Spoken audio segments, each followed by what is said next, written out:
আসসালামু আলাইকুম সম্মানিত শ্রোতাবিন্দুরা, আজকেও আপনাদের সামনে একটি গুরুত্বপূর্ণ সাধনার আমল নিয়ে উপস্থিত হয়েছি। আজকের সাধনাটি অত্যন্ত গুরুত্বপূর্ণ এবং কার্যকরী একটি আমল। এই আমলের দ্বারা আপনারা খুব সহজেই একজন মুয়াক্কিল পড়ি হাজির করতে পারবেন, যাকে দিয়ে সকল কাজ করা যায়।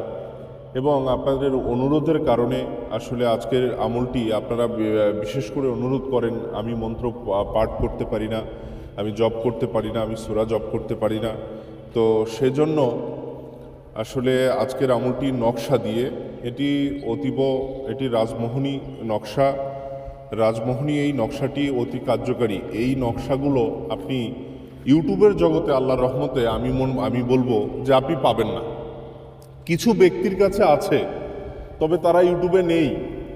তো আসলে আজকের এই নকশাগুলো আপনারা অপকাজে ব্যবহার করবেন না। বিভিন্নভাবে বাটপার যারা প্রতারক আছে, তারা বিভিন্নভাবে এই নকশা বা এই মন্ত্র যে কোনো কিছু আমি ইউটিউবে দিলে সেগুলো আবার নিয়ে তারা কপি করে বিভিন্নভাবে আসলে তারা ইউটিউবে ছেড়ে বিভিন্ন কিছু প্রতারণা করছে। তাই প্রতারণার হাত থেকে আপনারা রক্ষা হন। আমার আমলগুলোর প্রতি খেয়াল রাখুন। শুধু আমলগুলো যদি সঠিকভাবে আপনারা করতে পারেন, আমলের তো কোনো বিকল্প নেই। আমলগুলো যদি সঠিকভাবে করতে পারেন, আপনাদেরকে একটিটা পয়সা আপনার খরচ করার দরকার নেই কারো পিছে, নিজে নিজেই আপনারা সফলকাম হয়ে যাবেন। যারা করতে পারেন না তাদের বিষয়টা তো ভিন্ন। যারা করতে পারছেন না, রুহানির সমস্যা, রাশিগত সমস্যা, বিভিন্ন কারণে এরকম বিভিন্ন জায়গায় আপনাদেরকে বলে যে এই সমস্যা সে সমস্যা, না ওরকম কিছু নয়। আসলে আপনারা সঠিকভাবে আমলগুলো করার চেষ্টা করুন। আশা করি যে আপনারা ফলপ্রসূ হয়ে যাবেন। হ্যাঁ, অনেকের রুহানিগত সমস্যা থাকতে পারে, তবে সেটি আমলের দ্বারা যদি সঠিক এবং কার্যকারী কোনো শক্তিশালী আমল পেয়ে যান, তাহলে এগুলোর জন্য আপনার আটকায় থাকবে না, দেখবেন আমলে আপনি সাড়া পেয়ে যাবেন। সেজন্য সঠিক এবং কার্যকারী আমল পাওয়াটাই আসলে হলো এটাই মুখ্য ব্যাপার। তো আজকে যারা বিভিন্ন সময় বিভিন্ন জায়গায় গিয়ে ক্ষতিগ্রস্ত হয়েছেন, আমাকে শেষ ভরসা মনে করে আমলগুলোর প্রতি খেয়াল রাখুন, কিংবা আমার সাথে যোগাযোগ করুন। আপনারা যদি করতে নাও পারেন, আমি চেষ্টা করব আপনাকে করে দেওয়ার জন্য, কিংবা আপনাদেরকে কিভাবে আপনারা সহজে পাবেন সে ব্যবস্থাও ইনশাল্লাহ আমি করে দেব, কোনো অসুবিধা নেই। তো যাই হোক, আজকের আমলটি অতি গুরুত্বপূর্ণ এবং কার্যকারী আমল। আপনারা এই আমলটি, এই যে দেখেন নকশাটি, এই নকশাটি আপনাকে নিজের হাতে লিখতে হবে। এটি অন্য কারো হাতে, যে আমল করবে তার হাতে এটা আপনাকে লিখতে হবে। অবশ্যই এটি আপনি যদি জাফরান কালি পান, তাহলে জাফরানের কোনো বিকল্প নেই, জাফরান কালি দিয়ে লিখলে বেশি ভালো হবে। যদি জাফরান না পেয়ে যান, তাহলে অবশ্যই আপনারা লাল কালি দিয়ে লিখে আপনারা এই নকশাটি বাম হাতে রাখবেন, ডান হাতে নয়। একটি খোলা আকাশের নিচে বসবেন। আপনি কোনো বদ্ধ ঘরে কিংবা গাছের নিচে বসা যাবে না, একদমই খোলা আকাশের নিচে আপনাকে বসতে হবে।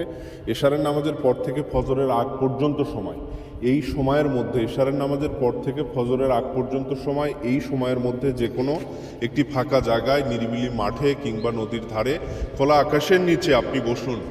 বসে এই নকশাটি আপনাকে হাতে রাখতে হবে। এবং সূরা ইয়াসিন, আপনারা সূরা ইয়াসিন তো জানেন, সূরা ইয়াসিন আপনাকে এটি জপ করতে হবে। সূরা ইয়াসিন শুধুমাত্র 41 বার আপনাকে জপ করতে হবে। এই নকশাটি বাম হাতে রেখে সূরা ইয়াসিন 41 বার আপনাকে জপ করতে হবে মনে মনে, চোখ বন্ধ রেখে। 41 বার পড়ার পর আপনারা চোখ খুলবেন। চোখ খোলার পর আপনি একজন মুয়াক্কিল আপনার সামনে দেখতে পারবেন। দেখার পরে যে নকশাটি আপনার বাম হাতে ছিল, সেটি আপনাকে এই ডান হাতে নিয়ে আপনাকে সেই মুয়াক্কিলকে এই নকশাটি আপনি দিবেন। সেই এটাই উপহার তার। আর সে আপনাকে একটি উপহার দিবে। সে আংটি দিতে পারে, সেটা অন্য কিছুও দিতে পারে, এটা নির্দিষ্ট কোনো কিছু বলার আমার ক্ষমতা নেই। যে কোনো কিছু, সে একটি ফুলও দিতে পারে আপনাকে। যেটা দিবে সেটা ধরে আপনাকে পরবর্তীতে ডাকতে হবে, সেটা স্মরণ করে বা সেটা হাতে নিয়ে আপনাকে ডাকতে হবে। তো সেভাবে আপনারা এই আমলটি করার চেষ্টা করুন। আশা করি আমার আমলগুলো ফলপ্রসূ পাবেন। আমি সবসময় চেষ্টা করি সত্য আমলগুলো তুলে ধরার জন্য। মিথ্যা দিলে আমি গুনাহগার হব এবং আপনাদের সময় নষ্ট হবে, আপনারা মনে মনে আমাকে গালি দিবেন। আমি সেটা চাই না। আপনারা এই আমলগুলো করুন। আমি সত্যটাই আপনাদের সামনে পরীক্ষা করার মধ্য দিয়ে আপনাদের সামনে তুলে ধরেছি। আপনি দেশ এবং দেশের বাইরে যারা আছে তারাও করতে পারবেন। একান্ত যারা করতে পারেন না, তারা আমার সঙ্গে যোগাযোগ করুন। আমি সুপরামর্শ দেওয়ার চেষ্টা করব ইনশাআল্লাহ।